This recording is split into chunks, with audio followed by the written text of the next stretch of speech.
भारतीय जैन संगठन के राष्ट्रीय कार्यकारिणी के सदस्य और कर्नाटक के प्रभारी भाई श्री ओम प्रकाश जी लुनावत,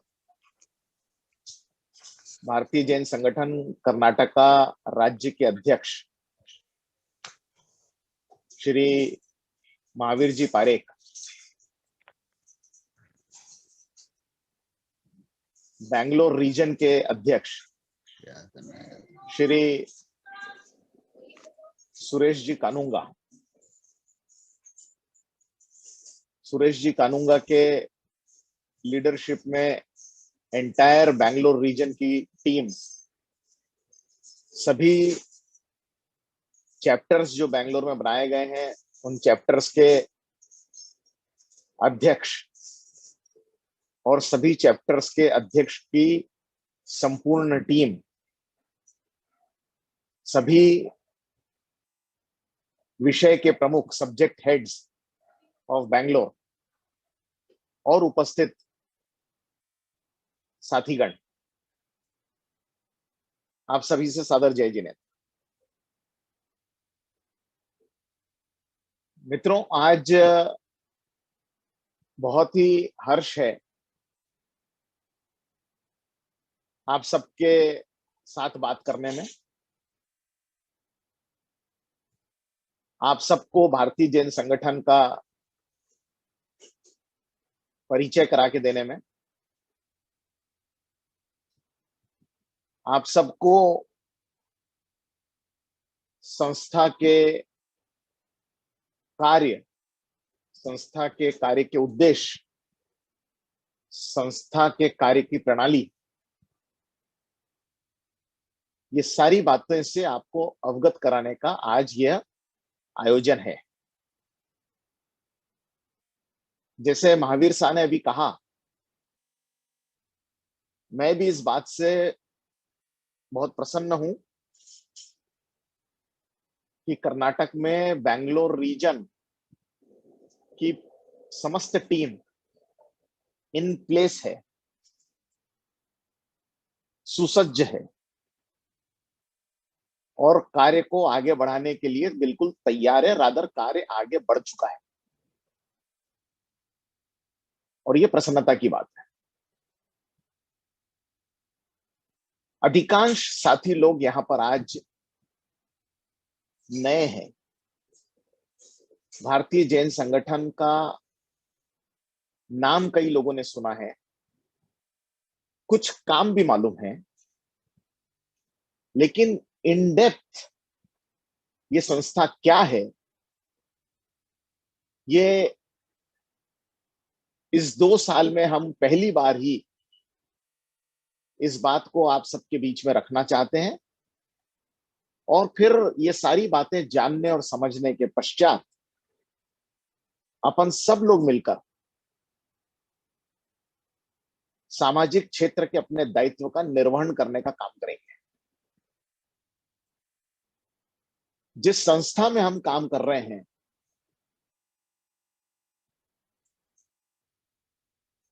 उस संस्था के बारे में जानना, संस्था की कार्यप्रणाली को समझना, संस्था के बारे में अपडेट होना, ये नितांत आवश्यक है।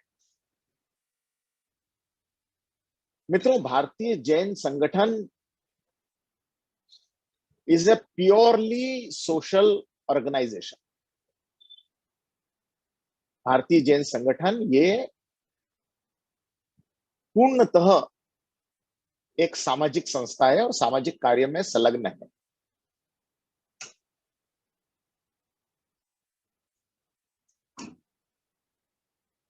अपलिफ्टमेंट और development from individual to country, इस बात पर फोकस रख के ये संस्था काम करती है। संस्था का उद्देश्य टू कलेक्टिवली कंट्रीब्यूट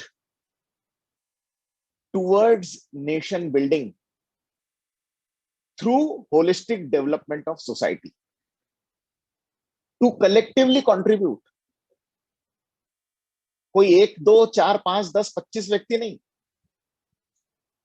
अकेले शांतिलाल जी मुथा, अकेले राजेंद्र जी लूंकड़, अकेले महावीर जी पारेख, अकेले सुरेश जी कानूंगा, अकेले प्रफुल्ल जी पारक, अकेले ओम प्रकाश जी लुनावत, अकेले अकेले कुछ नहीं, कलेक्टिवली हम सब मिलकर, टू कलेक्टिवली कंट्रीब्यूट, किस बात के लिए? टूवर्ड्स नेशन बिल्डिंग, राष्ट्र निर्माण के लिए हम सब मिलकर राष्ट्र निर्माण का काम करेंगे। और ये कैसे संभव होगा? Through holistic development of society, समाज के सर्वांगीण विकास से राष्ट्र का निर्माण हम सब मिलकर करें, यह भारतीय जैन संगठन का उद्देश्य है। हम जिस संस्था से संलग्न है मित्रों, उस संस्था का उद्देश्य हमको मालूम होना चाहिए, the vision of the organisation. हम सब मिलकर राष्ट्र निर्माण का काम करेंगे समाज के सर्वांगीण विकास के साथ। इसका मतलब यह हुआ कि फंडामेंटल कॉज जो है वो समाज का सर्वांगीण विकास है। इस संस्था के माध्यम से हम समाज का सर्वांगीण विकास करेंगे। व्हाट इज समाज? किसको कहेंगे हम समाज? हर परिवार को जब जोड़ दें, सारे परिवारों को जब जोड़ दें तो समाज बनता है। इसका मतलब है कि समाज का सर्वांगीण विकास करना है तो परिवारों का विकास करना होगा। अगर हमने परिवार को डेवलप कर दिया तो ऑटोमेटिकली समाज डेवलप हो जाएगा, और समाज डेवलप, सारे समाज डेवलप हो जाएंगे तो नेचुरल है कि राष्ट्र निर्माण होगा। यही भूमिका भारतीय जैन संगठन की है। और इस भूमिका को अचीव करने के लिए भारतीय जैन संगठन के संस्थापक परम आदरणीय श्रद्धेय शांतिलाल जी मुथा ने 1985 में इस संस्था की स्थापना की। आज जिसके आप और हम सदस्य हैं, इस संस्था की स्थापना 1985, 35 वर्ष पूर्ण हो चुके हैं। 35 ईयर्स अगो इस संस्था की स्थापना हुई थी सामाजिक काम करने के लिए। और ये उद्देश्य जो मैंने आपको बताया, और इस उद्देश्य को अचीव करने के लिए तय किया गया कि हम 3 वर्टिकल पर काम करेंगे, 3 क्षेत्र में काम करेंगे। कौन कौन से क्षेत्र में काम करेंगे? एक, सामाजिक उत्थान, सोशल डेवलपमेंट। दूसरा, डिजास्टर रिस्पांस, आपदा प्रबंधन। और तीसरा, एजुकेशनल इनिशिएटिव, शैक्षणिक डेवलपमेंट। इस तरीके से 3 विषय पर हम काम करेंगे, और अपने सारे काम आप देखोगे तो इन 3 विषयों पर ही होने वाले हैं। हमारे जितने भी चैप्टर्स बने हुए हैं, चाहे वो बैंगलोर में बने हो, चाहे वो कर्नाटक के राज्य में बनेंगे, जितने भी हमारे चैप्टर्स हैं, ये सारे चैप्टर्स को 80% अपनी रिस्पॉन्सिबिलिटी जो है, अपने काम का जिम्मा जो है, वो सोशल डेवलपमेंट का है। 10% जिम्मेदारी आएगी डिजास्टर रिस्पॉन्स, और 10% जिम्मेदारी आएगी एजुकेशनल इनिशिएटिव में। मित्रों, मैं इस संस्था से 1993 में जुड़ा। मुझे भी इस संस्था से जुड़ने को 28 साल हो गए, और इन 28 सालों में काम करते हुए मैं आपकी जानकारी के लिए बताना चाहता हूं, और जो लोग मेरे से परिचित हैं, खास तौर से ओम प्रकाश जी लुनावत, जो पिछले 13-14 साल से मुझसे परिचित हैं, और भी जो लोग मेरे से परिचित हैं, ये सारे लोग जानते हैं कि मैं केवल और केवल इसी एक संस्था के साथ में एसोसिएटेड हूं, जुड़ा हुआ हूं। क्यों? क्योंकि मित्रों, मेरी नजर में यह संस्था is different, this organisation is different, ये अलग तरीके से काम करने वाली संस्था है, जेन्युइन काम करने वाली संस्था है, फंडामेंटल काम करने वाली संस्था है। आप जिस संस्था से जुड़े हो मैं उसके बारे में बता रहा हूं, ये जेन्युइन काम करने वाली संस्था है। केवल नाम के लिए, केवल फोटो के लिए, केवल प्रचार के लिए यहां पर स्कोप नहीं है, बहुत कम है। बहुत सारे लोग हमको पिछले 25 वर्षों से मैं सुनते आ रहा हूं, बहुत लोग बोलते हैं कि आप इतना काम करते हो, लेकिन आपके बारे में पब्लिसिटी नहीं होती, आपके बारे में जानकारी नहीं है लोगों को, क्योंकि हम उसमें बिलीव नहीं करते, हम उसमें विश्वास नहीं करते। हम विश्वास केवल काम में करते हैं। आपकी ये संस्था जेन्युइनली, ईमानदारी से, फंडामेंटल तरीके से, रिसर्च के आधार पर, रिपीट करता हूं मैं, रिसर्च के आधार पर काम करने वाली संस्था है। सामाजिक संस्थाओं में रिसर्च के आधार पर काम करने वाली संस्थाएं बहुत गिनी चुनी मिलेगी, बहुत कम संस्थाएं हैं जो रिसर्च बेस्ड काम करती है। आपकी ये संस्था की एक खूबी और है कि हमने एक बार जो काम करना शुरू कर दिया उसको कंटिन्यूस करते हैं, लेकिन उसके स्वरूप में परिवर्तन लाते रहते हैं।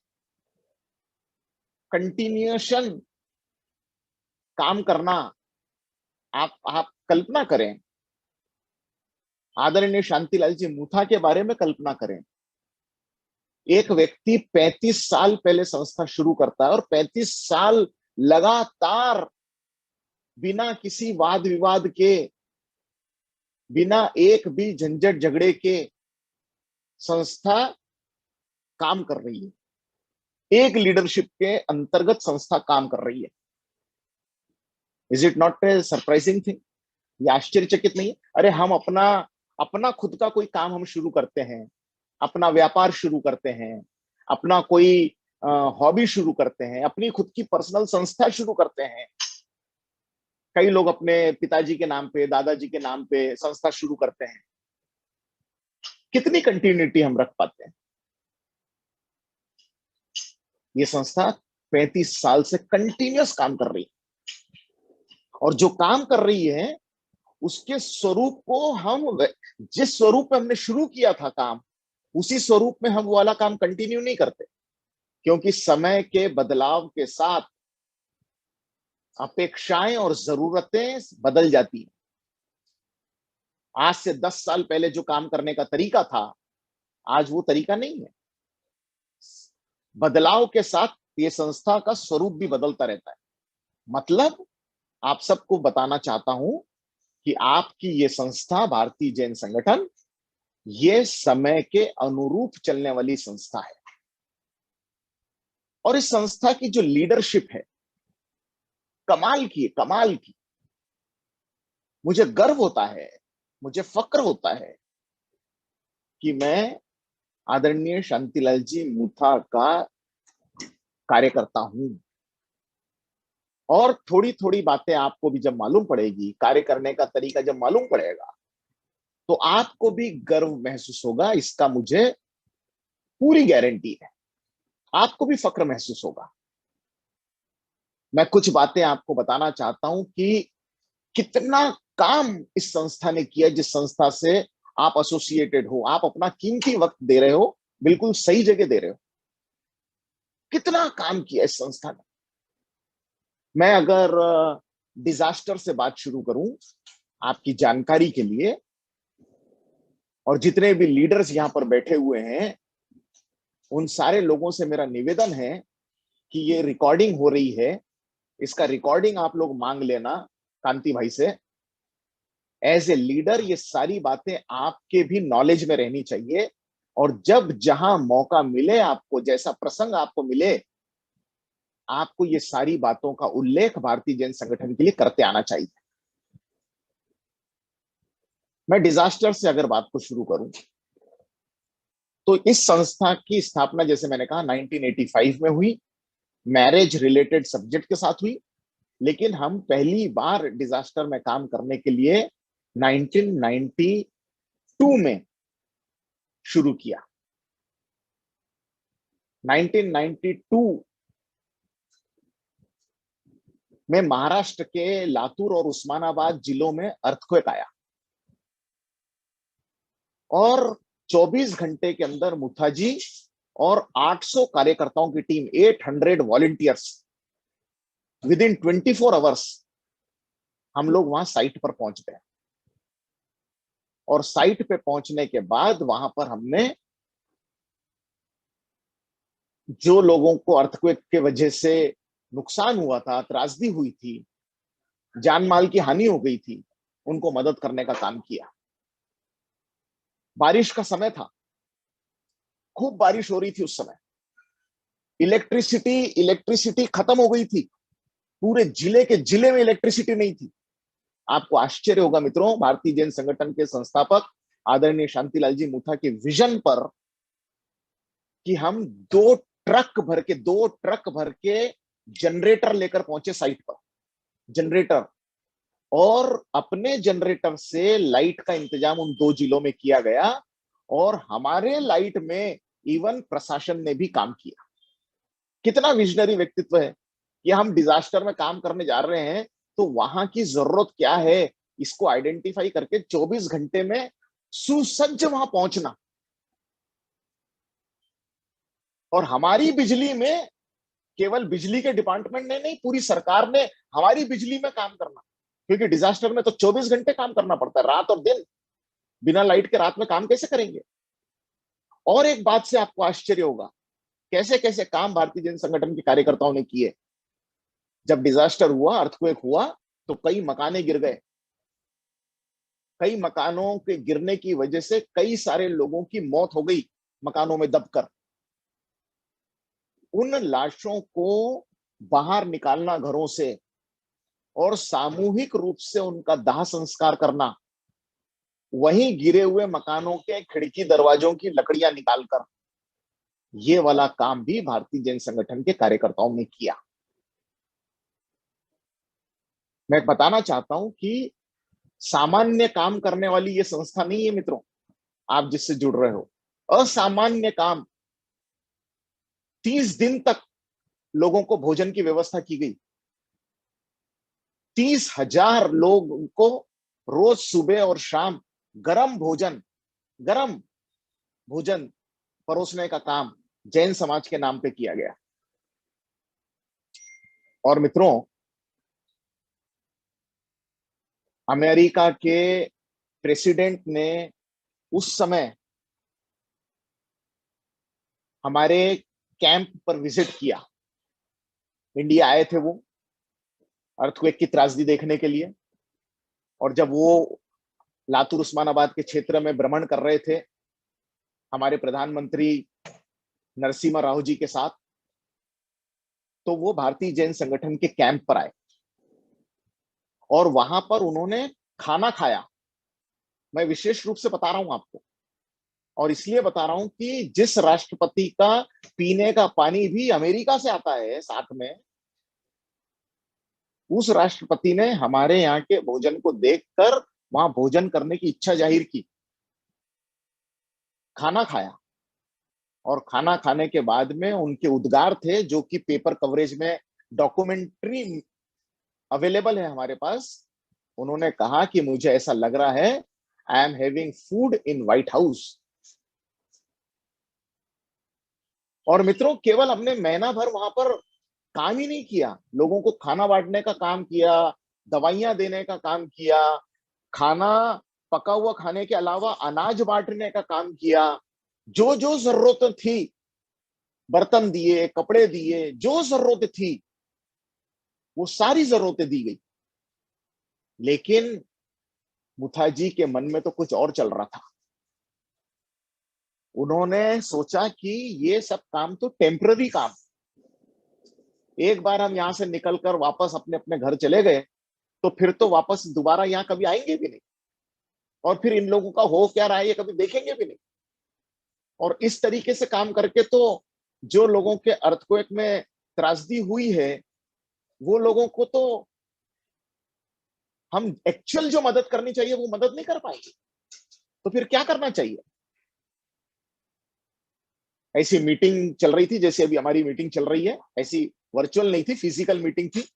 और उस फिजिकल मीटिंग में मुथा जी ने एक प्रस्ताव रखा कि जितने भी बच्चों के माता पिता या माता या पिता की अर्थक्वेक की वजह से डेथ हो गई होगी, वो सारे बच्चों को एजुकेशनल रिहैबिलिटेशन के लिए हम अडॉप्ट करेंगे, इन सारे बच्चों को हम पढ़ाएंगे।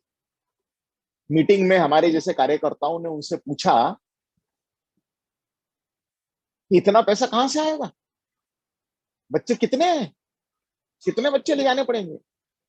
और इन बच्चों को पढ़ाना मतलब एक साल नहीं पढ़ाना पड़ता है, फिफ्थ स्टैंडर्ड हॉस्टल शुरू करने के लिए फिफ्थ स्टैंडर्ड से ग्रेजुएट करना पड़ता है। ये 11 साल रखने पड़ेंगे बच्चों को अपने पास। और इन 11 सालों में इतने बच्चों का, जितने भी बच्चे जमा होंगे, इतने बच्चों का खर्च कहां से देंगे? मुझे बहुत डिस्टिंक्टली याद है मित्रों, मुथा जी के वो शब्द। उन्होंने कहा था कि अगर एक आध हजार बच्चे होते हैं तो इस प्रोजेक्ट के ऊपर 6 करोड़ रुपए लगेंगे, 11 साल में 6 करोड़ रुपए लगेंगे अगर 1,000 बच्चे होते हैं। और मैंने मेरी पूरी प्रॉपर्टी गिन ली है जो 6 करोड़ से ज्यादा की है। अगर पैसे नहीं मिले तो मैं अपनी प्रॉपर्टी बेच दूंगा, लेकिन ये प्रोजेक्ट को पूरा करूंगा।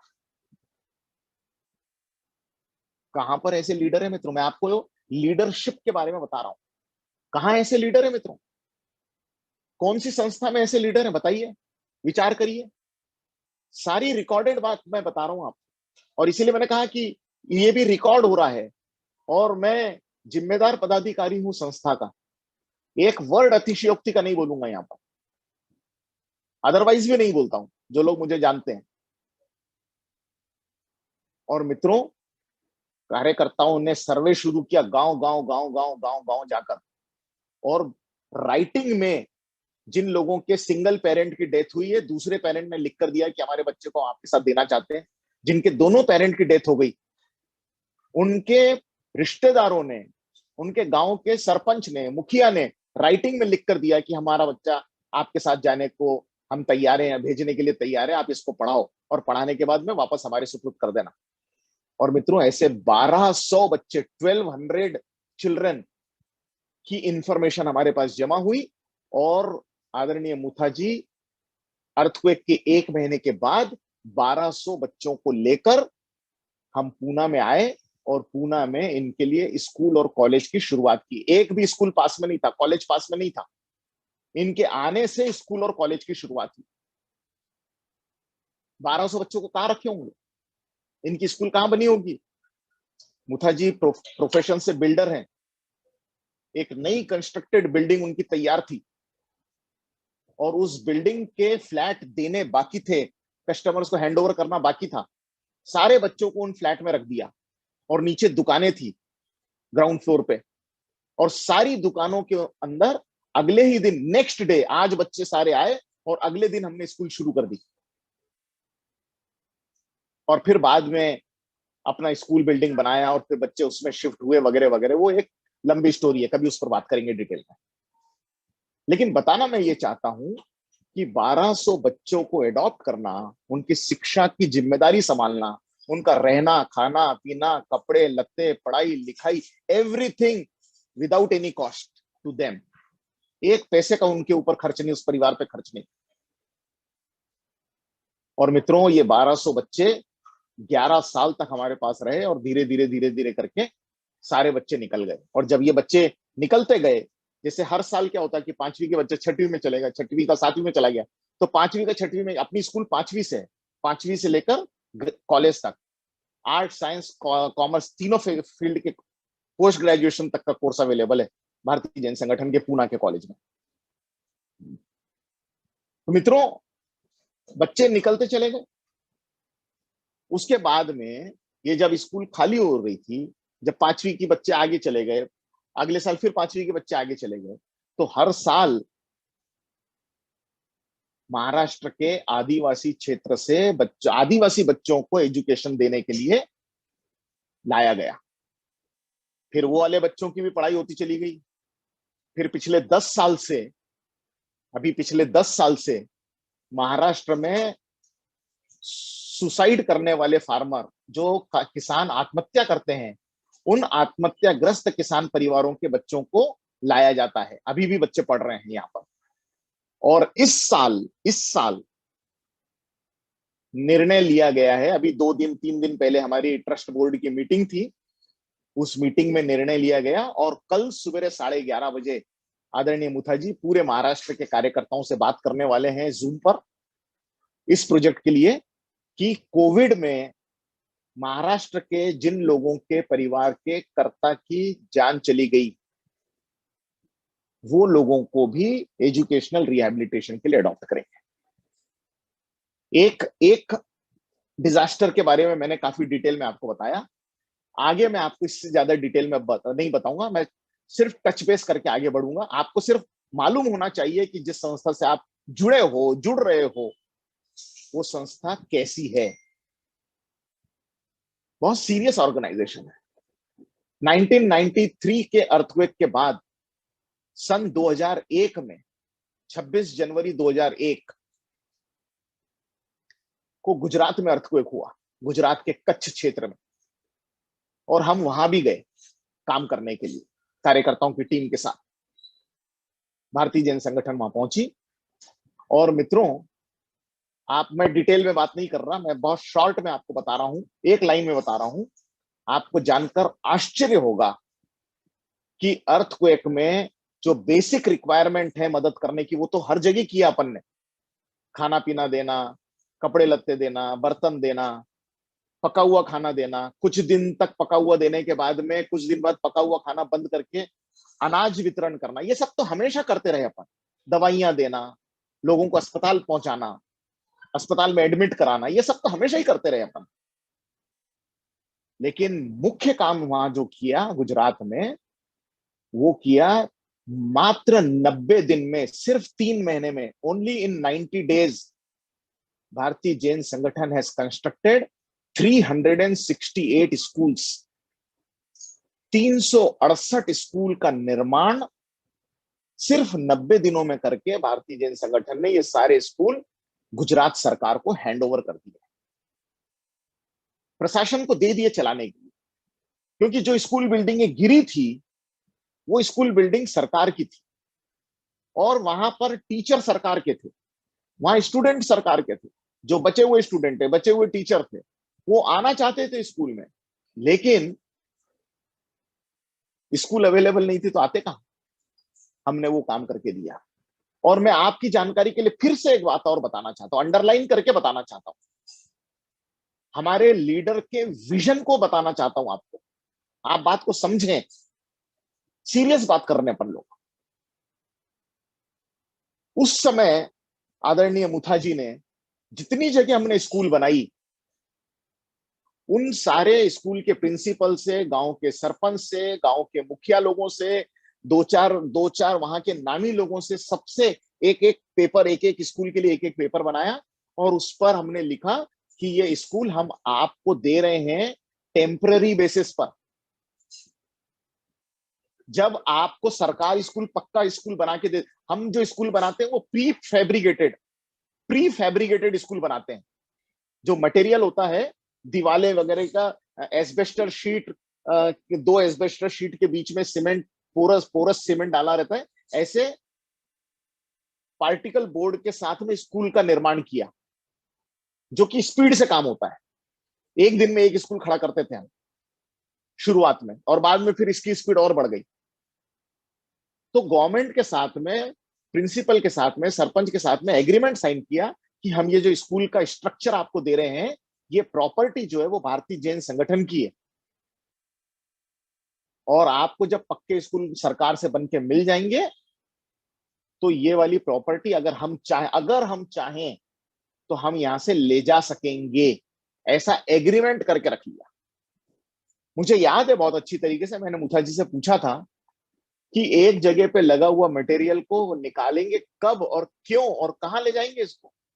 तो मुथाजी ने कहा कहीं नहीं ले जाना अपने को, लेकिन ये कागज साथ में रखने में क्या प्रॉब्लम, लिख के रखने में क्या प्रॉब्लम? कभी नहीं लेंगे हम, यहीं पड़े रहेगा, इन्हीं के काम आएगा। लेकिन लिखा लेने में क्या प्रॉब्लम? मैंने कहा उसमें तो कोई प्रॉब्लम नहीं है। तो बोले बस इसीलिए लिखा रहे हैं अपन। और हमने वो 368 स्कूल्स का निर्माण करके दे दिया सरकार को। कार्यक्रम जब हम हैंडओवर कर रहे थे, चाबियां 368 स्कूल की चाबियां जब मुख्यमंत्री केशुभाई पटेल को हैंडओवर कर रहे थे, तो उस कार्यक्रम में उस समय के प्रधानमंत्री अटल बिहारी वाजपेयी ने आकर जैन समाज की खूब तारीफ की। ये हम सब लोगों के लिए गर्व की बात है मित्रों। 2001 2004 दिसंबर 26 दिसंबर 2004 को अंडमान निकोबार में सुनामी आई। और सुना नहीं था ऐसी त्रासदी। सुनामी क्या होती है मालूम नहीं था। आज भी बहुत लोगों को क्लैरिटी नहीं है कि व्हाट इज सुनामी। समुद्र के अंदर अर्थक्वेक होता है और उससे जो लहरें उछलती है, 800 किलोमीटर पर आवर की स्पीड से लहरें चली। 800 किलोमीटर पर आवर। और हाइट थी, लहर की हाइट थी, वेव्स की जो हाइट थी वो 20 फीट थी। दो माला की बिल्डिंग, 2 फ्लोर, आपके घर के 2 माले हैं, उतनी हाइट थी पानी की। और मार कैसी पड़ी सुनामी से कि पानी की लहरें जब बाहर निकली तो सब कुछ तहस नहस करके रख दिया। लेकिन लहर आप कभी भी मार्क करना है, जो लोग समुद्र के किनारे घूमने गए हैं, लहर जैसे आती है ना वैसे वापस जाती है। लहर का 2 वे मूवमेंट होता है, आती भी है और वापस जाती भी है। तो जब लहर आई तो सब कुछ तहस नहस कर दिया, और जब रिटर्न हुई तो सब कुछ अपने अंदर समा लिया। मित्रों, आदरणीय मुथाजी के आदेश से मैं अंडमान निकोबार काम करने गया। गुजरात भी गया था, बट अंडमान निकोबार चूंकि काफी डिस्टेंस पे है और समुद्र क्रॉस करके जाना होता है, तो वहां पर भारतीय जैन संगठन को रिप्रेजेंट करते हुए मुथाजी के अलावा मैं अकेला कार्य करता था। और मुझे लगा था कि एक आध हफ्ते वहां जाना है, एक आध हफ्ते में वापस आने को मिल जाएगा। आपको शॉक लगेगा, मैं बताऊंगा कि 15 महीने बाद में वापस आया, आफ्टर 15 मंथ। और हम वहां क्या कर रहे थे? हमने इन 15 महीनों में अंडमान निकोबार के 38 अलग अलग टापू पर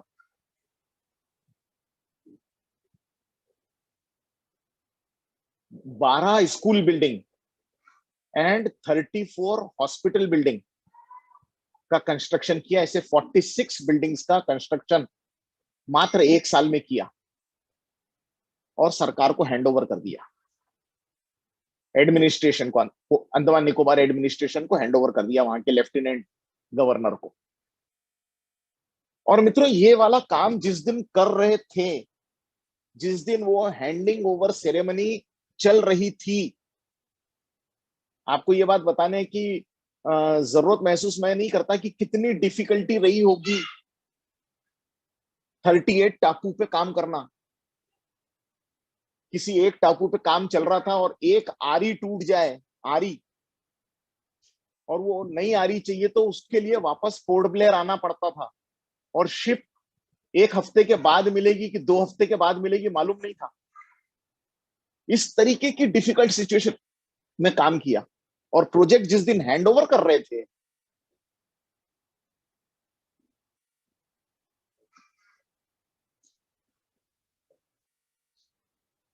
टेंथ टेंथ 8 अक्टूबर 2005, 8 अक्टूबर 2005 को ये प्रोजेक्ट पूरा हैंडओवर कर रहे थे हम अंडमान निकोबार एडमिनिस्ट्रेशन को। चेन्नई में प्रोग्राम किया था, हैंडिंग ओवर प्रोग्राम चेन्नई में किया था। Governor of Tamil Nadu chief guest थे, सुरजीत सिंह बरनाला। वो गवर्नर थे उस समय तमिलनाडु के। उनकी प्रेजेंस में ये हैंडिंग ओवर सेरेमनी की और मुझे अच्छी तरीके से याद है, सुबह 10 साढ़े 10 बजे का कार्यक्रम था, और जिस समय ये कार्यक्रम चल रहा था हैंडिंग ओवर का, आदरणीय मुथाजी के फोन के ऊपर, मोबाइल के ऊपर एक मैसेज आया। वो स्टेज पे बैठे हुए थे, और स्टेज पे बैठे बैठे उन्होंने मैसेज पढ़ा, और जब वो हैंडिंग ओवर सेरेमनी में बोलने के लिए खड़े हुए, अपना वक्तव्य करने के लिए खड़े हुए, तो ये हैंडिंग ओवर के काम को बोलने के साथ साथ उन्होंने कहा कि अभी अभी डायस पे बैठे बैठे मेरे मोबाइल पर एक मैसेज आया, और उस मैसेज में ये लिखा हुआ है कि इस समय अभी जब हम यहाँ बैठे हैं सब लोग, इस समय कश्मीर में अर्थक्वेक हो गया है। 8 अक्टूबर 2005 कश्मीर में अर्थक्वेक हुआ। एक एक हैंडिंग ओवर चल रही है और दूसरा काम हमारे लिए तैयार हो रहा था। हमारी जरूरत दूसरी जगह थी। और मित्रों,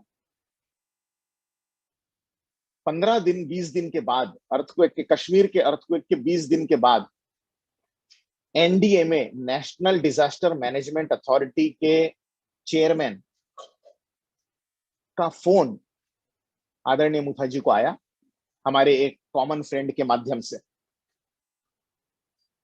और उन्होंने, चेयरमैन साहब ने पूछा, मुखर्जी को रिक्वेस्ट किया कि मुझे आपके संस्था के बारे में मालूम पड़ा है, डिजास्टर में आपके काम के बारे में मालूम पड़ा है, किस स्पीड के साथ आप लोग काम करते हो वो मालूम पड़ा है, और हम एक गुजारिश करने के लिए, एक रिक्वेस्ट करने के लिए आपको फोन कर रहे हैं। कांति, चैट मत करो, मेरे को डिस्टर्ब होता है उससे।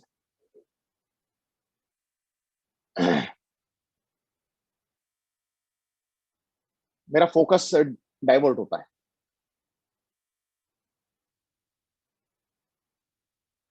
तो चेयरमैन साहब ने कहा कि मुझे आपके काम के बारे में मालूम है, आपकी स्पीड के बारे में मालूम है, आपने जो जो काम अभी तक किया है, जिस बड़े स्केल पे आप काम करते हो वो मुझे मालूम है, और आपसे हमको एक रिक्वेस्ट करनी है कि कश्मीर के लाइन ऑफ कंट्रोल, कश्मीर में भी श्रीनगर में नहीं, जम्मू में नहीं, कश्मीर के लाइन ऑफ कंट्रोल में, पाकिस्तान बॉर्डर पर, वो पूरा एरिया, वो पूरा इलाका अर्थक्वेक से दहल गया था।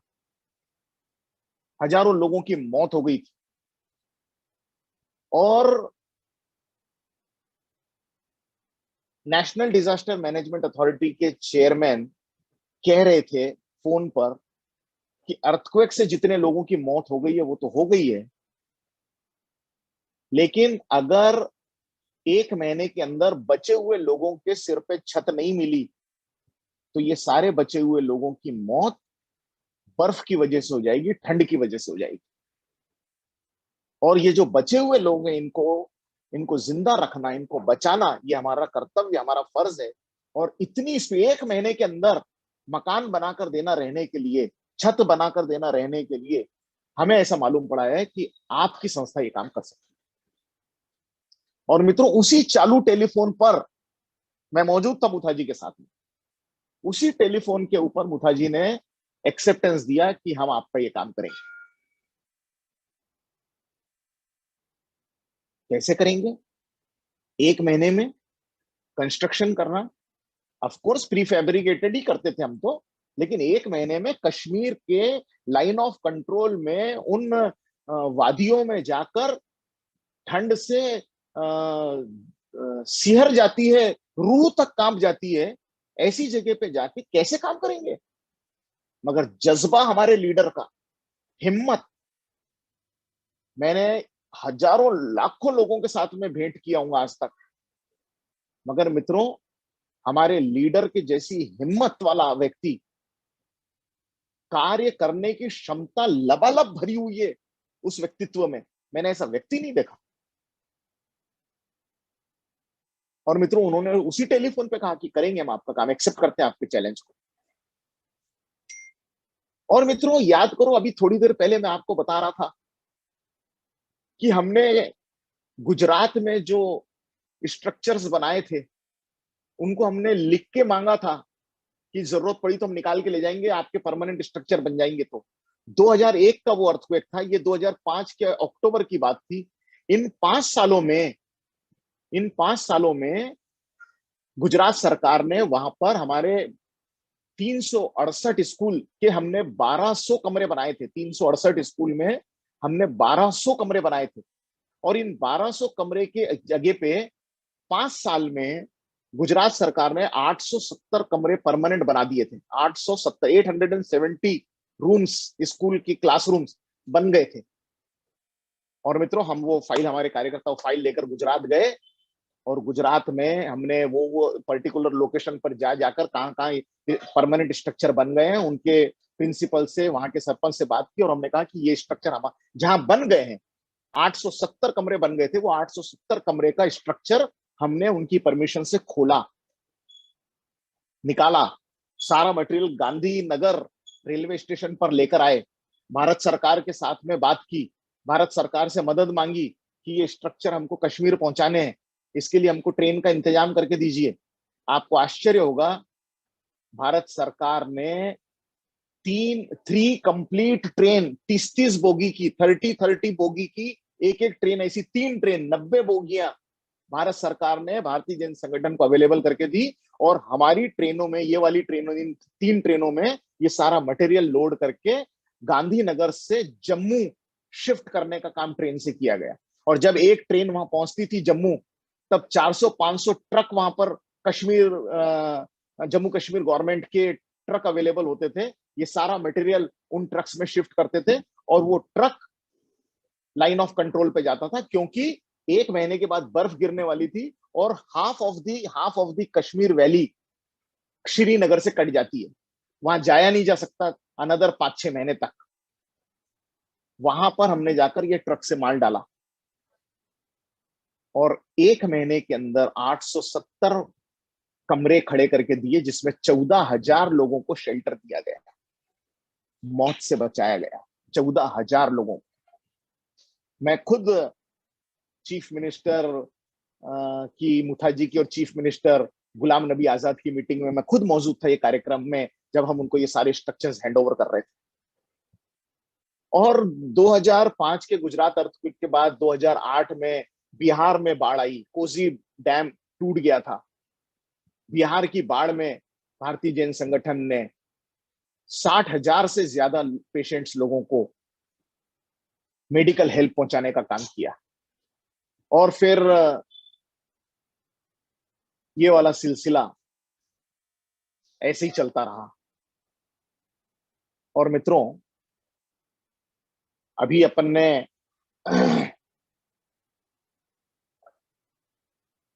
देखा कि कोविड में क्या काम किया। 20 लाख लोगों से ज्यादा, इंडिया में 20 लाख लोगों से ज्यादा को आइडेंटिफाई करना, उनको चेक करना, और उसमें से करीब 2 लाख लोग ऐसे निकले कि जो पॉजिटिव पेशेंट्स थे, उनको समय से पहले आइडेंटिफाई करके हॉस्पिटल पहुंचाना, डॉक्टर एट डोर स्टेप के माध्यम से, मिशन जीरो के माध्यम से। और फिर अभी ऑक्सीजन की त्राही त्राही मच गई हमारे देश में, तब कॉन्सेंट्रेटर की व्यवस्था करके देना, सरकारों को कॉन्सेंट्रेटर की व्यवस्था करके देना। आपको ज्यादा डिटेल में बताने की जरूरत नहीं है, पूरे बैंगलोर को, पूरे कर्नाटक को ये वाली बात मालूम है कि हम कॉन्सेंट्रेटर के माध्यम से ऑक्सीजन का क्या काम कर रहे हैं, और ऑक्सीजन ऑन व्हील के माध्यम से काम करना।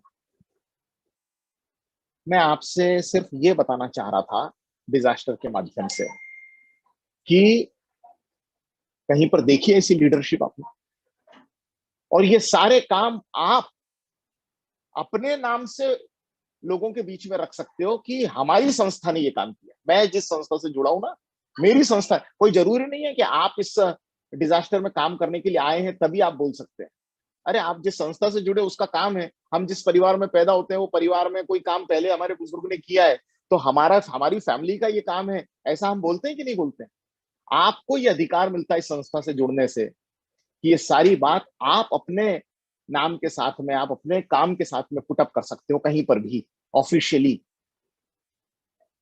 ऐसी विजनरी लीडरशिप हमारे पास अवेलेबल है, ऐसा सीरियस काम अवेलेबल है, ऐसे स्केल के साथ काम करने वाली ये संस्था है। और आपको एक बात और कहना है मुझे, आज से 10 साल पहले तक तो हमने किसी से पैसा भी नहीं मांगा कभी। हाँ, लोगों ने पैसा अपने आप लाके दिया, और वो भी सिर्फ डिजास्टर के लिए लाके दिया।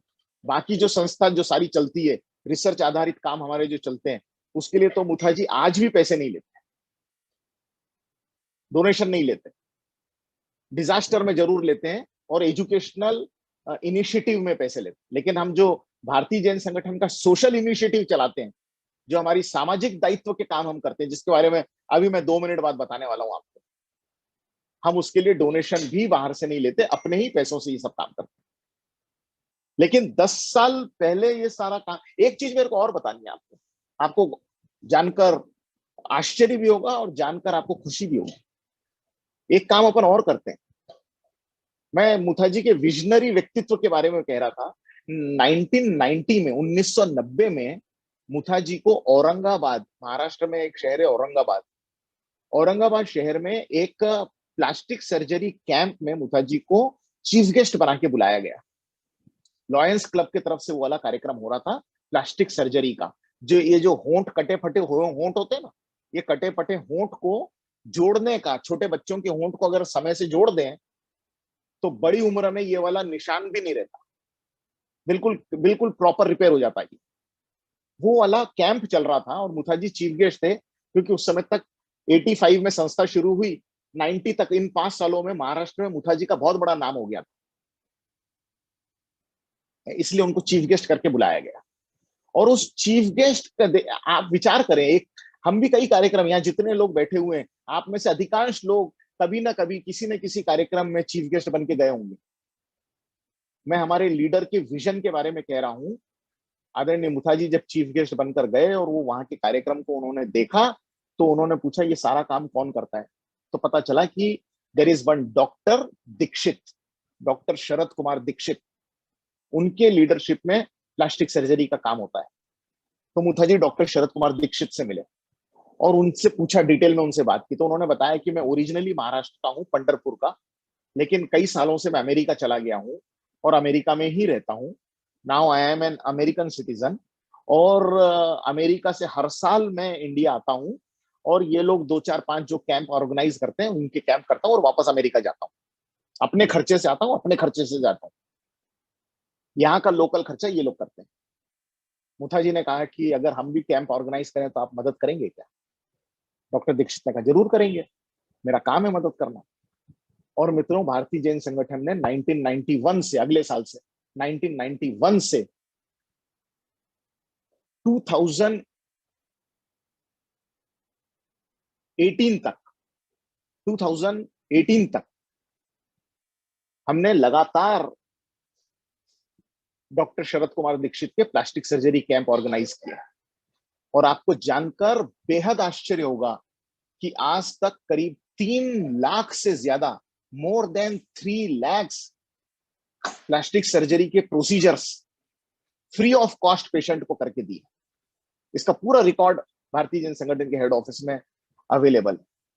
कितना विजनरी व्यक्तित्व, एक एक कार्यक्रम के सिर्फ चीफ गेस्ट बनने गए और वहां से वो एक धागा पकड़ा सेवा के काम का, और वो धागा निरंतर अभी 2018 तक, क्यों? क्योंकि बाद में, उसके बाद में पेंडेमिक लग गया और पेंडेमिक में सारे मूवमेंट खत्म हो गए, बाहर से आना जाना बंद हो गया, डॉक्टर आ नहीं रहे। डॉक्टर शरद कुमार दीक्षित की डेथ हो गई 2012 या 2013 में। उसके बाद उनकी टीम आके काम कर रही है ये वाली, और ये पेंडेमिक से परिस्थिति सुधर जाएगी तो फिर से ये काम हम शुरू करेंगे। कितना काम, कितना क्वांटम डिजास्टर रिस्पॉन्स। मेरे को एक लाइन बोलनी है और मैं इसमें से बाहर निकलता हूं, दूसरे सब्जेक्ट की तरफ चलता हूं। 9 भी बज गई है, कोशिश करेंगे कि 9:30 तक मेरी सारी बात खत्म कर दूं मैं। एक लाइन बोलता हूं और फिर आगे बढ़ाता हूं। मित्रों, हम सारे लोग यहां जो उपस्थित हैं जैन समाज से हैं या जैन समाज को मानने वाले। और हमारे प्रभु भगवान महावीर का क्या मूल मंत्र है? एक तो मंत्र है अहिंसा परमो धर्म, अहिंसा परम धर्म है। और एक और क्या मंत्र है? जियो और जीने दो। ये जितने भी काम अभी तक मैंने आपको गिनाए, ये सारे काम में अपने जीने के साथ साथ और लोगों को जीने देने के लिए सारी भूमिका अदा की गई। केवल महावीर जयंती के जुलूस में जियो और जीने दो, जियो और जीने दो के नारे लगाने से काम नहीं चलने वाला। काम तो काम करने से चलने वाला है। प्रभु ने जो बोला है उसके बोले के काम को अंजाम देना, ये हमारा धर्म है, ये हमारा कर्तव्य है, और यही भारतीय जैन संगठन करती रही है। और मैं अपने आप को भी, अपने परिवार को भी हमेशा जो कहता रहा हूं, आज आपसे भी कहता हूं, भारतीय जैन संगठन का काम करना मतलब प्रभु का काम करना है। यहाँ जो विषय है, ये विषय, ये मानवता के विषय हैं। ये विषय मंदिर में पूजा करने जैसे विषय हैं, और ये विषय में काम करने से पुण्य अर्जित होता है। ये मैं मानने वाला व्यक्ति हूं। मैं मेरे परिवार को भी बोलता रहता हूं, और मैं आज आप सबको भी बोलना चाहता हूं, क्योंकि आप भी मेरे परिवार का हिस्सा हो, मैं भी आपके परिवार का हिस्सा हूं। तो मित्रों, दूसरा विषय हमारा सोशल डेवलपमेंट, जिसके लिए हम सारे लोगों का 80% काम होने वाला है, हमारी जिम्मेदारी होने वाली है। और सोशल डेवलपमेंट में मैंने कहा कि हमारी भूमिका क्या है कि राष्ट्र निर्माण करना है तो समाज का उत्थान करना होगा, समाज का उत्थान करना है तो परिवार को डेवलप करना होगा, परिवार को मजबूत करना होगा। सुखी परिवार ही समृद्धि का आधार है। सुखी परिवार ही समृद्धि का आधार है। और परिवार सुखी कैसे होगा? जब परिवार में रहने वाले सारे लोगों के सारे काम, सारे लोगों के सारे काम ठीक तरीके से चलेंगे तो परिवार सुखी होगा। और इसके लिए भारतीय जैन संगठन ने रिसर्च आधारित, मैं फिर से कह रहा हूं, अंडरलाइन करके कह रहा हूं, रिसर्च आधारित, हमने समाज की समस्या को अंडरस्टैंड किया, समाज की समस्या को समझने की कोशिश की, और उन समस्याओं को सिर्फ समझा ही नहीं, समझ के केवल उस पर भाषण नहीं दिए, समझकर उस पर इंप्लीमेंटेबल सॉल्यूशन देने का काम किया, जो सॉल्यूशन इंप्लीमेंट किए जा सकते हो। कुछ सॉल्यूशन ऐसे रहते हैं इंप्लीमेंट नहीं होते। ऐसा होना चाहिए, वैसा होना चाहिए, ये करना चाहिए, वो करना चाहिए, ये वाले लगते हैं कि सॉल्यूशन दिए जा रहे हैं, मगर करना चाहिए, करेगा कौन? भारतीय जैन संगठन ने हमेशा इंप्लीमेंटेबल सॉल्यूशन दिए। और इसके लिए आज यहाँ जितने भी हमारे सब्जेक्ट हेड बैठे हुए हैं, और जितने भी हमारे हर चैप्टर में प्रोजेक्ट डायरेक्टर्स हैं, आपको जो सब्जेक्ट दिए गए हैं वो सारे सब्जेक्ट भारतीय जैन संगठन के सोशल डेवलपमेंट के काम है। हर घर में बच्चे हैं, बच्चों के डेवलपमेंट के लिए हमारे को उनकी शिक्षा पे ध्यान देना होगा। अगर शिक्षा पे ध्यान नहीं दिया तो आने वाली पीढ़ी कंपटीशन नहीं कर पाएगी। बहुत बड़ी कंपटीशन है, मैं बहुत डिटेल में नहीं जाना चाहता। एक एक विषय, एक एक सब्जेक्ट के ऊपर मैं एक एक घंटा बोल सकता हूं। और अलग अलग सब्जेक्ट के लीडर्स लोगों से, अलग अलग सब्जेक्ट के हेड लोगों से मेरा निवेदन भी है कि आपके सब्जेक्ट की टीम के साथ में अगर आप चाहो तो मेरी एक मीटिंग रख सकते हो। आपके सब्जेक्ट की पूरी टीम के साथ मेरी एक मीटिंग रख सकते हो, जिसमें उस सब्जेक्ट को अपन डिटेल में बात करें। मगर अभी मैं सिर्फ बोलना चाहता हूं कि अगर ठीक एजुकेशन नहीं मिला, पिछले जमाने में हमारे बुजुर्ग लोग बिना एजुकेशन के भी उन्होंने साम्राज्य खड़ा कर दिया, मगर अब ऐसा होना पॉसिबल नहीं है। एजुकेशन इज की टू सक्सेस। एजुकेशन ही सफलता की कुंजी है, और इसके लिए हमें एजुकेशन पे ध्यान देना चाहिए। और हम अपने समाज के साथ साथ सभी समाज के बच्चों के लिए एजुकेशनल गाइडेंस का काम करेंगे, करियर गाइडेंस का काम करेंगे, और ये हमारा एक सब्जेक्ट है। हमारे पास बेंगलोर रीजन में करियर गाइडेंस की हेड हैं मधु जी गुलेछा, और उनकी लीडरशिप में सारे के सारे चैप्टर्स में एक एक प्रोजेक्ट डायरेक्टर नॉमिनेटेड हैं।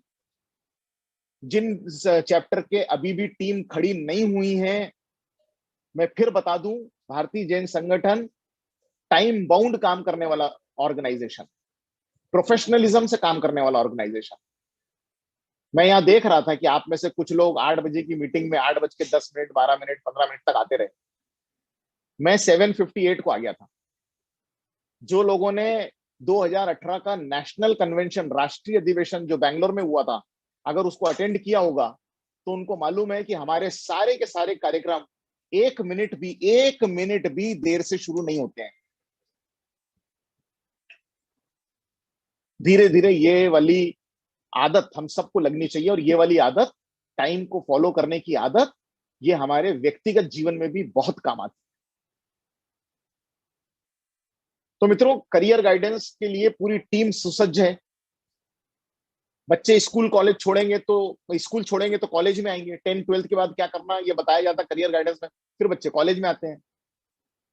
अभी लड़कियों ने कॉलेज में आना, लड़कियों ने युवा अवस्था में आना, 8th स्टैंडर्ड ऑनवर्ड लड़की जब बड़ी होती है तो हम लोग चिंता करते हैं उसकी।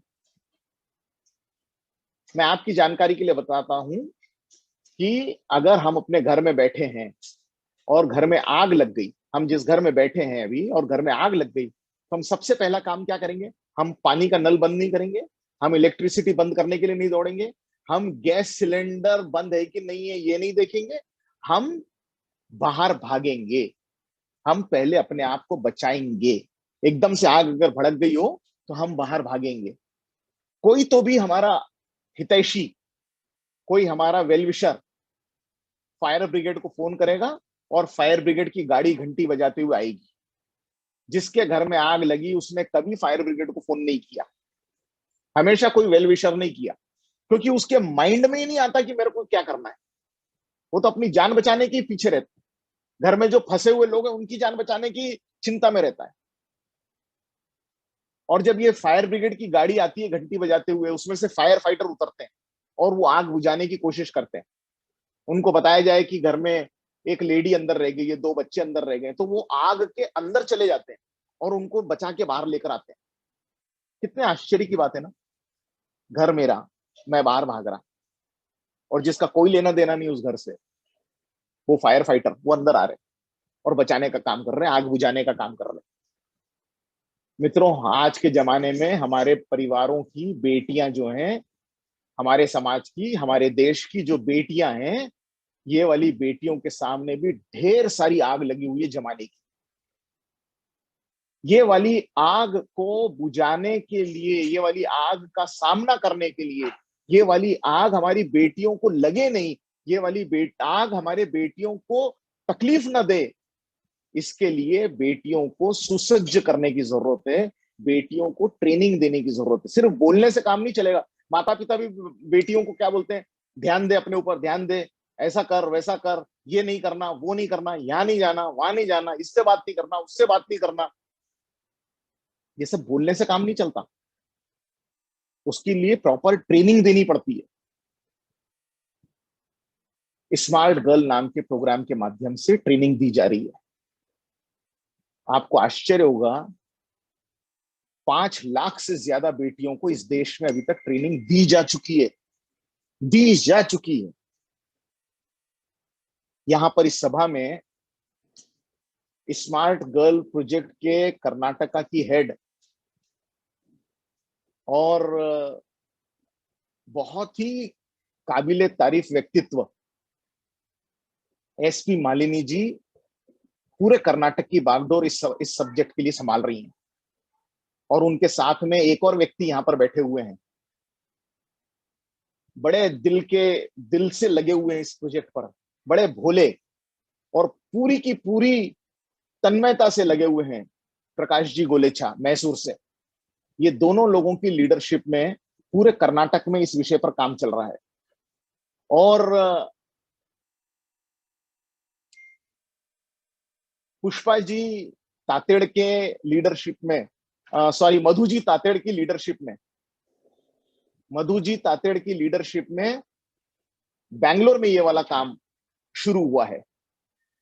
हमने स्मार्ट गर्ल के लिए एक ही प्रोजेक्ट, एक ही सब्जेक्ट हेड बनाया था, लेकिन आज ही प्रकाश भैया और मालिनी जी का मेरे को फोन आया। उन्होंने सुरेश भाई से बात की। सुरेश भाई ने कहा प्रफुल्ल भाई से बात कर लो आप। और उन्होंने मुझसे बात की और हमें 2 हेड बनाने हैं। एक हेड हम और इसका बनाएंगे। तो मधु जी तातेड़, ये तो स्मार्ट गर्ल के हमारी कम्युनिटी की जो बेटियां हैं उनके प्रोजेक्ट के लिए काम करेगी। और एक और जो स्मार्ट गर्ल का हेड बनाएंगे हम, वो जो स्कूल कॉलेजेस हैं, इंस्टीट्यूशंस हैं, उनके बेटियों के लिए काम करेगी। हेड कौन होगा, क्या होगा, वो सुरेश भाई कानूंगा जी हमारे लीडर हैं, वो निर्णय करेंगे और 2-4 दिन में आपको बता देंगे। सारे लोगों को मैसेज के माध्यम से बता देंगे और किसी से बात करके वो ये वाली लीडरशिप तय कर देंगे।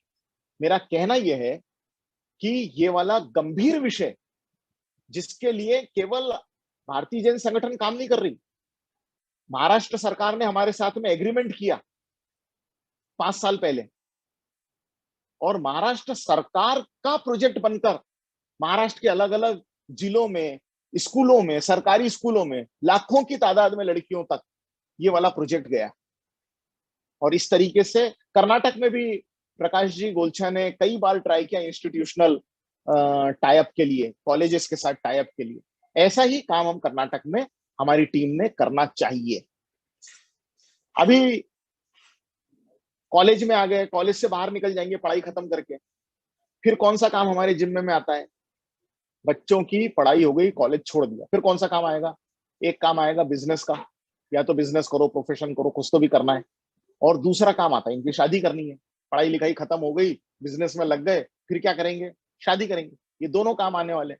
तो बिजनेस के लिए भारतीय जन संगठन काम करती है, बिजनेस डेवलपमेंट के लिए। समय के बदलाव के साथ में ढेर सारी तरीके बदल गए हैं। पहले कस्टमर पहले कस्टमर का इंतजार किया जाता था, हमारी पिछली पीढ़ियों तक, या शायद ये पीढ़ी तक, अभी जो यहाँ बैठे हुए हमारे सारे लीडर्स लोग, ये वाली पीढ़ी तक काम करने के लिए, बिजनेस डेवलपमेंट ये वाले विषय पर काम करने के लिए, अपने अपने व्यापार को काम करने के लिए हम कस्टमर के भरोसे रहते थे, काउंटर के पीछे खड़े रहते थे, और कस्टमर आता था तो उसके साथ में डील करते थे। तरीका बदल गया, जमाना बदल गया। अब तो बड़ी से बड़ी दुकान भी घर के अंदर आ गई है। बड़ी से बड़ी दुकान घर के अंदर आ गई है। अमेजॉन, आपकी अपनी दुकान। क्या एडवर्टीजमेंट टैग है उसका? अमेजॉन का एडवर्टीजमेंट टैग क्या है हमारे देश में? आपकी अपनी दुकान। कहां पर? आपके अपने घर के अंदर। इतना डिस्काउंट, उतना डिस्काउंट, उतना डिस्काउंट, उतना डिस्काउंट। ये वाली ई कॉमर्स साइट्स जो हैं, इनका दिवाली के दिन का, एक दिन का बिजनेस हमारे इंडिया के सारे बिजनेस, 1 साल के बिजनेस के बराबर रहता है। एक दिन का बिजनेस इनका। आप सोचिए, ऐसे में व्यापार का क्या होगा? क्या हमारा जिस तरीके से व्यापार चलता आ रहा है, यही तरीके से हम चला सकते हैं क्या आगे? हमारे नए जनरेशन के बच्चे इस तरीके से व्यापार करेंगे क्या? हमारे नए जनरेशन के बच्चे हमारे व्यापार में आएंगे ही नहीं। बदलाव की जरूरत है, बदलाव की। और इसीलिए हमने एक थीम शुरू की बिजनेस डेवलपमेंट में, बदलोगे तो बढ़ोगे, बदलोगे तो बढ़ोगे। और सारा का सारा बिजनेस जो भी आप कर रहे हो, उसको टेक्नोलॉजी पे कैसे शिफ्ट करना चाहिए, कैसे कोलेब्रेशन करना चाहिए, कैसे मर्जर करना चाहिए, कैसे एक्विजिशन करना चाहिए, कैसे आपने फंड रेज करना चाहिए, पैसा जनरेट करना चाहिए। आप अभी बैंक में लोन मांगने के लिए जाओगे ना, तो बैंक बोलती है कोलेटरल है क्या? हमारा एक मकान है, मकान हमने 2 करोड़ रुपए का मकान है, मकान दिया, 1 करोड़ रुपए लोन मिलता है। लेकिन अगर बिजनेस के लिए हमें लोन चाहिए और कोलेटरल नहीं रखना हो, तो तरीके क्या होते हैं? हम दुनिया में कहीं बाहर नहीं भी गए, तो भी बाहर के लोगों के साथ में, आउट ऑफ कंट्री के लोगों के साथ में हम कैसे टाई अप कर सकते हैं, कनेक्शन कैसे कर सकते हैं? मैं 1 मिनट मौका लेकर आपसे एक बात और बोलना चाहता हूं। मौका है इसलिए बोलना चाह रहा हूं। आने वाले 20 अक्टूबर को 20 अक्टूबर को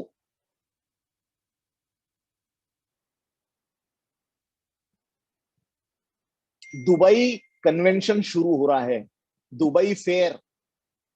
दुबई फेयर ये वर्ल्ड का ध्यान से सुनना मेरी बात को, ये वर्ल्ड का सबसे बड़ा इवेंट है। वर्ल्ड का सबसे बड़ा इवेंट 6 महीने चलने वाला है। अक्टूबर में शुरू होकर मार्च 2022 को खत्म होगा।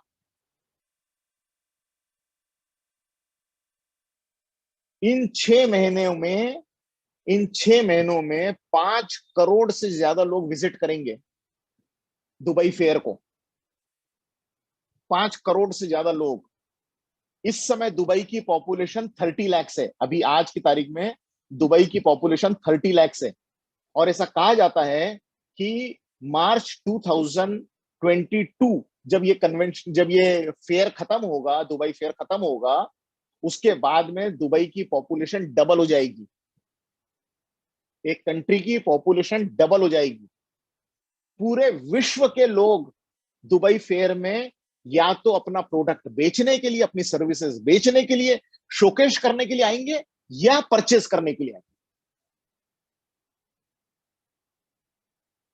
मैं खुद अपनी पर्सनल प्रेजेंस में सारी तैयारियों के साथ, फिर से सुनना, मैं खुद अपनी प्रेजेंस में, मेरे पर्सनल साथ में रहते हुए, पूरी तैयारी के साथ, कहाँ रहेंगे, कहाँ खाएंगे, कहाँ से ट्रैवल करेंगे, गाड़ी कहाँ मिलेगी, आज क्या करेंगे, कल क्या करेंगे, परसों क्या करेंगे, इसकी पूरे प्लान के साथ मैं कम से कम 2 और ज्यादा से ज्यादा 3 टूर दुबई का इन 6 महीनों में करने वाला हूं, करवाने वाला हूं।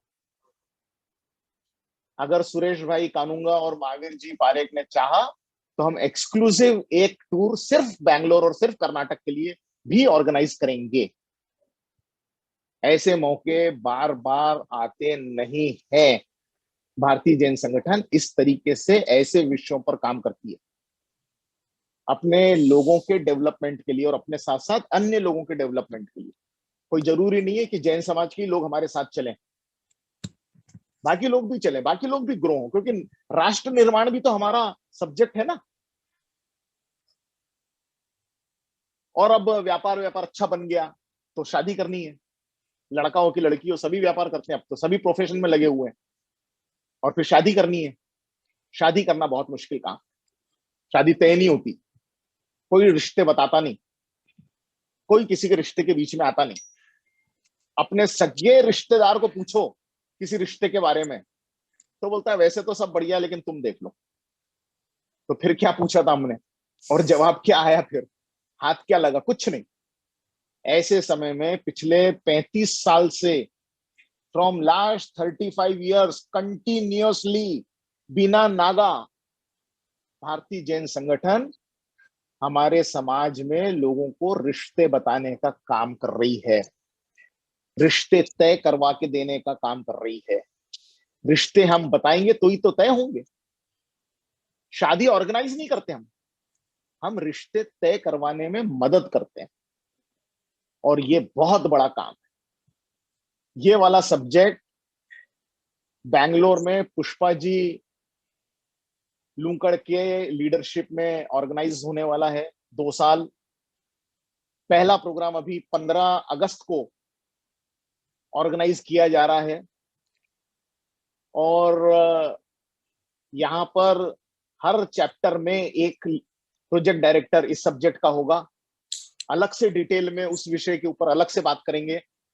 अभी इन जनरल समझने की जरूरत इतनी है कि मैरिज सब्जेक्ट के ऊपर भारतीय जैन संगठन ये वाला काम करता है। ये हमारा सोशल रिस्पॉन्सिबिलिटी है। अभी शादी हो गई, जो कि बहुत मुश्किल काम है।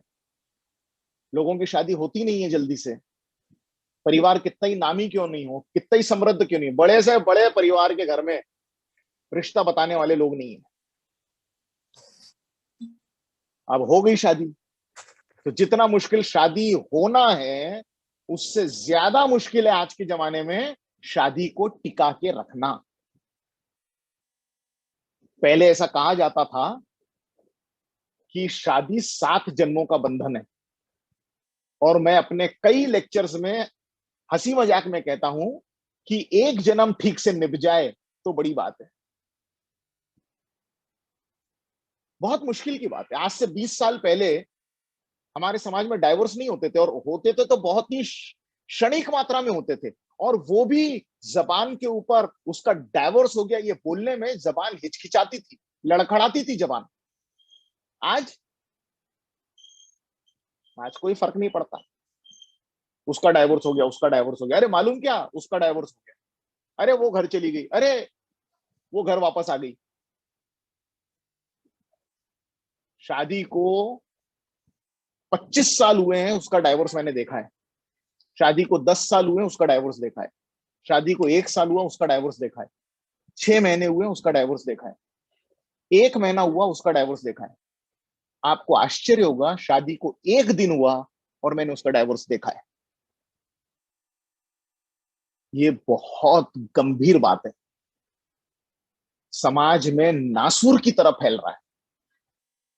कैसे समृद्ध होगा समाज, कैसे मजबूत होगा समाज, कैसे खुशहाल रहेगा समाज?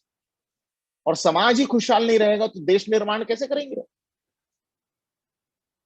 और इसके लिए मित्रों, रिसर्च के आधार पर भारतीय जैन संगठन ने एक प्रोग्राम डिजाइन किया, happy couple happy home, empowerment of couple नाम से कार्यक्रम।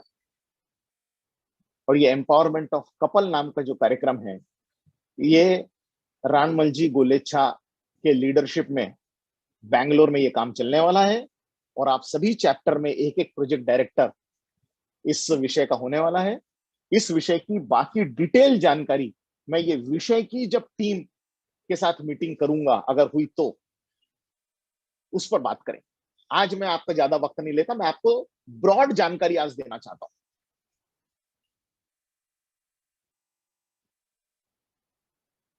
अभी पर्सनालिटी की डेवलपमेंट की बहुत जरूरत है। जैन समाज में लोगों ने पैसा कमा लिया है, लेकिन आज भी हमारी पर्सनालिटी जैसी होनी चाहिए आज के जमाने की, हमारे मैनर्स, हमारे एटिकेट्स, हमारी बॉडी लैंग्वेज, हमारे बोलने का तरीका, हमारा समझाना, हमारा वक्तव्य, इन सब की जरूरत है समाज में। और इसके लिए भारतीय जैन संगठन ने एक विषय पर्सनालिटी डेवलपमेंट का भी अपने हाथ में लिया है। और हम हर चैप्टर यहाँ पर पर्सनालिटी डेवलपमेंट के हमारे बैंगलोर के Kanti, who is the leader? Mukesh Bhandari sir. Mukesh ji Bhandari. मैंने उनको 2 बार बोलते हुए सुना है मीटिंग में, जब मैं बैंगलोर में प्रेजेंट था उस समय, पिछले करीब 15-20 दिन, महीना भर पहले।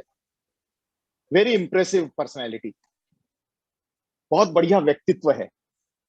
और हम सारे लोगों ने इस बात का लाभ लेना चाहिए कि हम हमारे समाज में यंग लीडर्स तैयार करें। मैं रिपीट करता हूं अपनी बात को, हमारे समाज में यंग लीडर्स तैयार करें।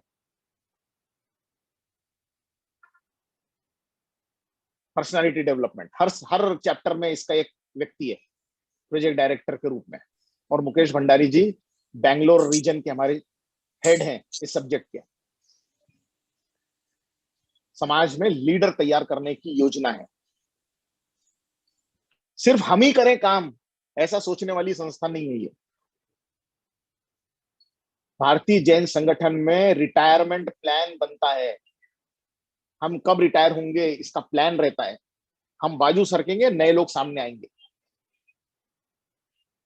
और मित्रों, भारतीय जैन संगठन ने एक और विषय हाथ में लिया गंभीर डिटेल स्टडी के साथ। 2014 में जनवरी 2014 गोल्डन अक्षरों से लिखा जाने वाला एक अध्याय शुरू हुआ जैन समाज में। भारत सरकार ने जैन समाज को 27 जनवरी 2014 को माइनॉरिटी का दर्जा दिया। We got the status of minority. इसकी लड़ाई चल रही थी 50 साल से ज्यादा समय से। कई संस्थाएं और कई हमारे समाज के गणमान्य व्यक्ति हाई कोर्ट में और सुप्रीम कोर्ट में लड़ाई लड़ रहे थे मोर देन 50 इयर्स कि हमें माइनॉरिटी का दर्जा मिलना चाहिए because of our thin population. लेकिन पॉलिटिकल डिसीजन था ये। जो 2014 में इस तरीके के घटनाक्रम बैठे, और आदरणीय शांतिलाल जी मुथा के पर्सनल प्रयास ये सारे लीडर्स के साथ में कई सालों से चल रहे थे। वो डॉक्टर मनमोहन सिंह जी प्रधानमंत्री रहते हुए LM सिंघवी की लीडरशिप में उनके पास गए थे मिलने के लिए, सुरेश दादा जैन के साथ में।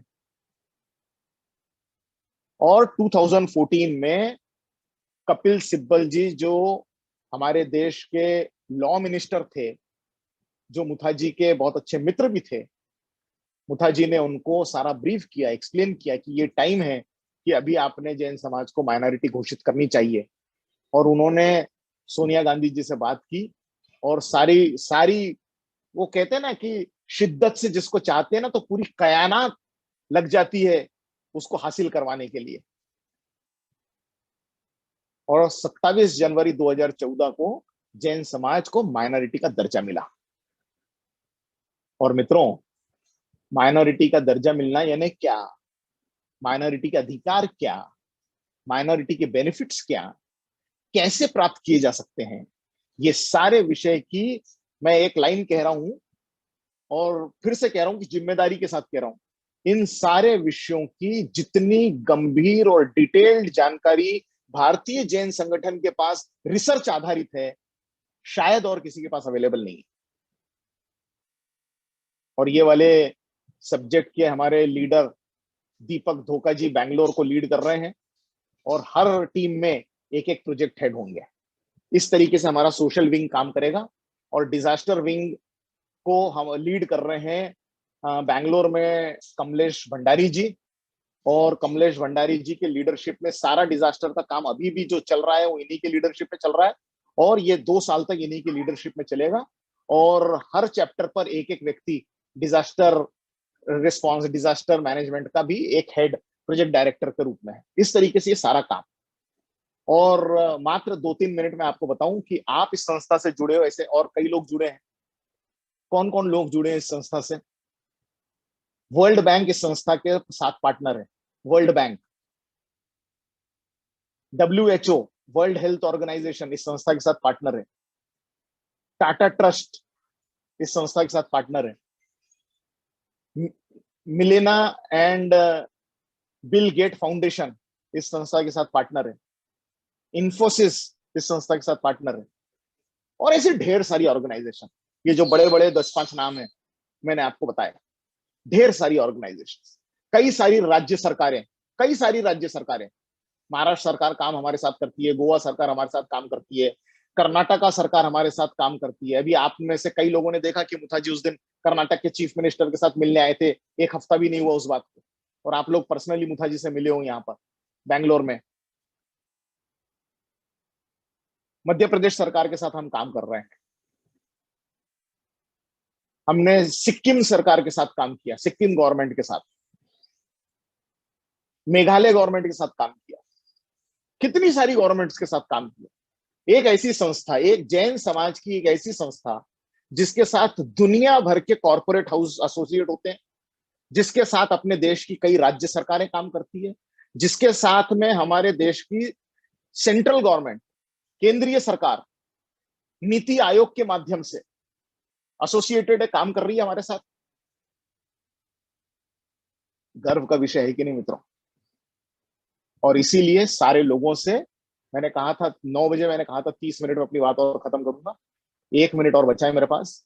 इसलिए मित्रों, मैं सारे लोगों से निवेदन करता हूं कि आप जिस पद पर आए हो भारतीय जैन संगठन में, भगवान आपको प्रेरणा दे, और मैं खूब शुभकामनाएं व्यक्त करता हूं आपको अपने काम के लिए, आपके काम के माध्यम से परिवारों को मजबूत करने के लिए, आपके काम के माध्यम से समाज के उत्थान के लिए, और आपके काम के माध्यम से राष्ट्र के निर्माण के लिए। और ये सारा काम, फिर कहना चाहता हूं कि पुण्य का काम है, प्रभु का काम। जय जिनेन्द्र।